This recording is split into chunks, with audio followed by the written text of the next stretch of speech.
شہزاد یہ بتائیے گا ثالثی سے پاکستان کی جنگ بندی تو ہو گئی ہے، لیکن اس کے خطے کی صورتحال اور خاص کر پاکستان کی جو معیشت ہے اس کے اوپر کیا ممکن اثرات ہوں گے؟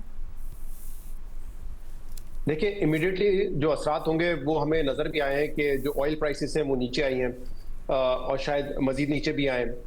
پاکستان کی سٹاک مارکیٹ، دنیا بھر کی سٹاک مارکیٹ جو ہے اس میں آپ نے آج اضافہ دیکھا ہے، اور شاید جو ایک خدشات تھے کہ اگر یہ اسٹریٹ آف ہارمز بند رہتا ہے تو سپلائز کا بھی ایک ایشو ہوگا، تو وہ تو پاکستان کو نہیں پیدا ہوگا۔ لیکن ہیونگ سیڈ دیٹ، پاکستان نے جو اقدامات کیے ہیں اس وقت کنزرویشن کے، میرے خیال سے اس کو کچھ عرصے کے لیے شاید کنٹینیو رکھا جا سکتا ہے، جس میں مارکیٹس کو بند کرنا اور دیگر جو شادی ہالز ہیں اور ایکٹیویٹیز کو ایک محدود ٹائم تک رکھنا، اس کے بعد بند کر دینا۔ میرے خیال سے یہ تو فی الحال جاری رہے گا جب تک اس کا ایک پرماننٹ کوئی سلوشن نہیں نکل جاتا۔ ہاں، ایک کام جو حکومت نے کرنا ہے وہ شاید تھرسڈے یا فرائیڈے کو فوری طور پہ ان کو کرنا پڑے، وہ ہے آئل پرائسز کو شفٹ کرنا، کیونکہ حکومت نے یہ کہا تھا کہ جیسے ہی آئل پرائسز نیچے آئیں گی تو اس کا امپیکٹ جو ہے وہ پاس آن کر دیا جائے گا۔ تو یہ میرے خیال سے سب سے امیڈیٹ ہے ایک عام آدمی کے لیے۔ ہماری باتیں سن کے کوئی خوش نہیں ہوگا، ایک عام آدمی کی میں بات کر رہا ہوں، اگر اس کو کوئی ریلیف نہیں ملے گا تو جو پیٹرول 266 کا تھا شاید وہ وہاں تک تو نہ جا سکے، لیکن جتنا بھی فرق ہے انٹرنیشنل مارکیٹ میں وہ پاس آن کرنا چاہیے وداؤٹ اینی ڈیلے۔ تو یہ میرے خیال سے فوری اثرات ہوں گے۔ گوئنگ فارورڈ اس خطے کے اگر حالات بدلتے ہیں تو اس میں تو بڑی تھیوریز ہیں، خاص طور پہ ایک عرب ملک یو اے ای جو کہ ہم سے ناراض ہے، وہ کتنا جلدی باؤنس بیک کرے گا یا نہیں کرے گا، یہ میرے خیال سے بڑا امپورٹنٹ ہے، کیونکہ اب بہت سارے لوگ یہ انالیسس کر رہے ہیں، بلکہ میری کچھ بزنس کمیونٹی کے لوگوں سے بات بھی ہوئی ہے۔ ایک تو وہ پیسہ ہے جو آلریڈی وہاں پہ پارک ہوا ہوا ہے کہ کیا وہ حالات کو دیکھتے ہوئے پاکستان واپس آئے گا، اور دوسرا وہ پیسہ جو کہ آنے والے دنوں میں یا روزانہ کی بنیاد پہ جو باہر جاتا ہے یا یو اے ای جاتا ہے تو وہ اب جانا رک جائے گا۔ یہ مختلف تھیوریز ہیں، اٹ آل ڈیپینڈس کہ پوزیشنز کیا ہوتی ہیں اور یو اے ای کتنا جلدی باؤنس بیک کرتا ہے، اس پہ لوگوں کی کیا نظر ہے۔ دوسرا پاکستان کو یہ بات ضروری ہے جو ابھی ہمارے پروگرام میں بھی ڈسکس ہو رہی تھی کہ پاکستان کو یہ جو ڈپلومیٹک ریلیشنز ہے اس کا اکنامک بینیفٹ ملنا بڑا ضروری ہے۔ ہمارا ایران کے ساتھ گیس پائپ لائن ہم نہیں بنا سکے ان کے ساتھ، جبکہ وہ ایک ایزی راؤٹ ہے ہمارا، وہ بننی چاہیے۔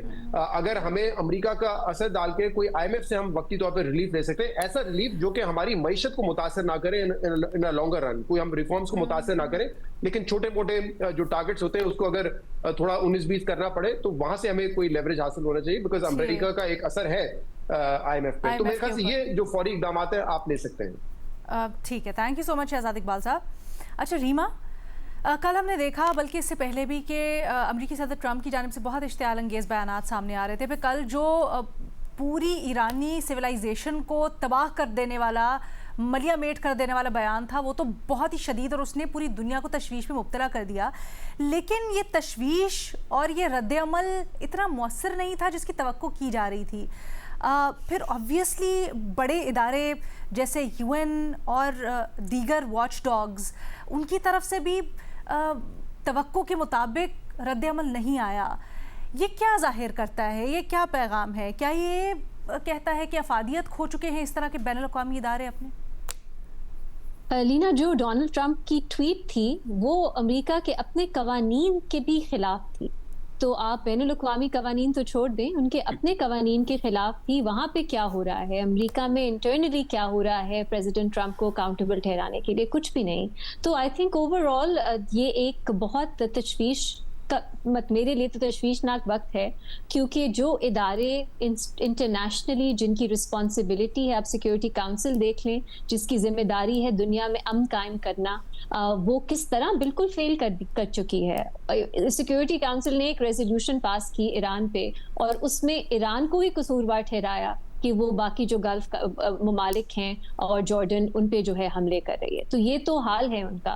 اگر آپ U N security council resolutions اٹھا کے دیکھیں تو آپ کو کیا صحیح پرسپیکٹو ملتا ہے کہ اس جنگ میں اگریسر کون تھا، وکٹم کون ہے؟ بالکل نہیں ملتا۔ So as far as institutions go یہ حال ہے۔ اکاؤنٹیبلٹی کی آپ بات کریں، اس میں آپ دیکھیں امریکہ کا کیا سے ہے کہ آئی سی سی کو وہ اسرائیل کو اکاؤنٹیبل ہی نہیں ٹھہرانے دے رہا۔ جن لوگوں پہ اریسٹ وارنٹس نکلے ہیں ان کے خلاف جو ہے امریکہ جو ہے سینکشنز لگا رہا ہے۔ تو when it comes to accountability یہ حال ہے۔ لیکن پھر بھی میں کہوں گی کہ جو نارمز ہیں، جیسے ہم جب کہتے ہیں کہ وار کرائمز ہو رہے ہیں، کہ ڈونلڈ ٹرمپ کی جو ٹویٹ ہے وہ جینوسائڈ کا ذکر کریں، تو وہ نارمز جو ہیں ان کو ہمیں میرا خیال ہے we have to save them. کہ ایسا نہ ہو کہ ہم ان کی بالکل ہی جو اہمیت ہے وہ ختم ہو جائے، کیونکہ ہمارے ڈسکورس میں صحیح کو صحیح کہنا، غلط کو غلط کہنا، اس میں وہ نارمز جو ہیں وہ بہت ہماری مدد کرتے ہیں. تو ایز فار ایز نارمز گو، میرا خیال ہے ان کی اہمیت ہونی چاہیے، اور بہت سے ممالک پاکستان سمیت ہے، لیکن اکاؤنٹیبلٹی کے بغیر، انسٹیٹیوشنز کے بغیر وہ اس طرح سے انفورس نہیں ہو سکتے. تو اٹس ویری انفارچونیٹ کہ میرا تو یہ اب ایک خوف ہے کہ اگر یہاں جنگ بندی ہو بھی جاتی ہے، پرماننٹ سیز فائر بھی ہو جاتا ہے، اگلی جنگ کہاں ہوگی؟ کیونکہ نظر آ رہا ہے کہ امریکہ کو کنٹرول کرنے والا کوئی انسٹیٹیوشن نہیں ہے جو امریکہ کو کنٹرول کر سکے یا اکاؤنٹیبل ٹھہرا سکے. اور اس میں صرف انٹرنیشنل فورمز نہیں، آپ یورپ دیکھ لیں، آپ نیٹو دیکھ لیں، آپ ویسٹرن بلاک پیسے دیکھ لیں، وہ سب انہوں نے دکھا دیا وہ ہیلپلیس ہیں. ڈونلڈ ٹرمپ اٹھتے ہیں، وہ نیٹو کو ابیوز کرتے ہیں، وہ یورپ کو ابیوز کرتے ہیں، کوئی کچھ نہیں کہہ سکتا انہیں. ایبسلیوٹلی. محمد علی صاحب، یہ جو ایران امریکہ اسرائیل جنگ تھی، اس میں یہ دیکھا گیا کہ پاکستان اور یو اے ای کی جو پالیسی ہے اس میں فرق تھا، یا نظر آیا ایٹ لیسٹ ایسا. لیکن پاکستان نے خطے کی کشیدگی اب کم کروانے میں بڑا کردار ادا کیا ہے. آپ سمجھتے ہیں اس کے بعد دونوں ممالک کے جو تعلقات ہیں وہ بھی معمول پر آ سکیں گے؟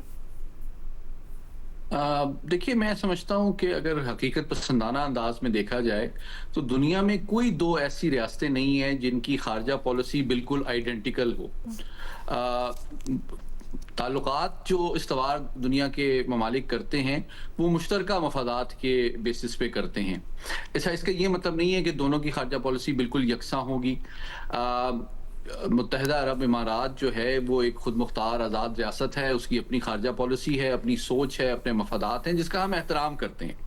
اور میں سمجھتا ہوں اور یہ ایک ذمہ دار اور سنجیدہ سوچ ہے کہ پاکستان جو ہے ان کے ساتھ تعلقات کو بڑی اہمیت دیتا ہے، اور ہمارے بہت سی ڈائمنشنز اور ڈومینز میں تعلقات بڑی قریبی ہیں، چاہے وہ معاشی معاملات ہوں، تجارتی معاملات ہوں. ہماری بہت بڑی ڈائسپورا وہاں موجود ہے، ہم نے ان کی ایئر لائن، ان کی فوج، اس کی ٹریننگ جو ہے وہ کرنے میں بہت امپورٹنٹ رول پلے کیا ہے. میں چونکہ خود Pakistan army, air force, navy کی درسگاہوں میں پڑھاتا ہوں، تو ان کے اعلیٰ افسران ریگولرلی یہاں آتے ہیں اور اپنی ٹریننگ حاصل کرتے ہیں، جو کہ ان کے اعتماد کا ثبوت ہے کہ وہ پاکستان کے معیار کو بہت اہمیت دیتے ہیں. تو میں سمجھتا ہوں کہ ہمارے تعلقات کوئی خراب نہیں ہوئے ہیں. دوسری بات، میں اس غلط فہمی کا بھی ازالہ کرنا ضروری سمجھتا ہوں کہ جو ان کی ہم نے رقم واپس کی ہے اور اگلے جون میں بھی ہم نے کرنی ہے، تو وہ نارمل پروسیس ہے کہ جب ہمیں ضرورت تھی تو ہم ان کے شکر گزار ہیں کہ انہوں نے ہماری مدد کی تھی. اور ہم وہ جب ٹرم اس کی ختم ہو رہی ہے، وہ ڈیو ہے، تو ہم جس طرح IMF کو واپس کرتے ہیں، ان کو بھی کر رہے ہیں شکریہ کے ساتھ. تو اس کا مطلب یہ نہیں ہے کہ کوئی ہمارے تعلقات میں کشیدگی آ گئی ہے. ہمارے تعلقات الحمدللہ بالکل ٹھیک ہیں، اور ہم ان کی رائے، سوچ اور خارجہ پالیسی کا احترام کرتے ہیں اور کرتے رہیں گے، اور ہمیں کرنا بھی چاہیے. ٹھیک ہے، بہت شکریہ محمد علی صاحب. سلیم صافی صاحب، پاکستان نے ایران کی جنگ میں تو ایکسلنٹ سفارتکاری دکھائی ہے، بٹ پاکستان اور افغانستان کے درمیان جو مسئلہ ہے اس کو آپ کس طرح سے دیکھ رہے ہیں؟ کیا یہ فیٹ پاکستان وہاں پر بھی کنورٹ کر سکے گا، یہ فتح یا یہ کامیابی؟ نہیں، اس میں اور اس میں فرق ہے، کیونکہ یہاں پہ پاکستان خود ایک فریق ہے اور مدعی ہے، جبکہ وہاں پہ وہ ایک فیسیلیٹیٹر تھا یا کہ میڈیٹر ہوگا.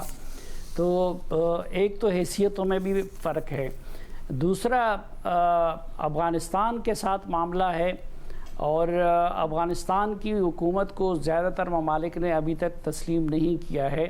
وہ اسی طریقے سے عالمی اداروں کے پابند اپنے آپ کو شاید نہیں سمجھتے. تو کیونکہ پہلے تو پاکستان اور افغانستان آپس میں اس مسئلے کو حل نہیں کر سکے، اس لیے قطر نے پھر میڈیشن کی، اس سے بھی کوئی نتیجہ نہیں نکلا. ترکی نے کی، اس سے بھی کوئی نتیجہ نہیں نکلا. اور پھر سعودی عرب نے کی، اس سے بھی کوئی نتیجہ نہیں نکلا. اور اب چائنا کر رہا ہے. چائنا کے ساتھ کی نگرانی میں یا چائنا کی انویٹیشن پہ جو مذاکرات ہو رہے ہیں، تو اس میں اتنی پیش رفت ہوئی ہے کہ مذاکرات کو جاری رکھنے پہ اتفاق ہوا ہے. اور ابھی تھوڑی دیر پہلے میں پڑھ رہا تھا کہ طالبان کے جو وزیر خارجہ ہیں امیر خان متقی، انہوں نے سنٹرل ایشین اسٹیٹس کے سفیروں سے خطاب کیا ہے. تو اس میں ان کا لہجہ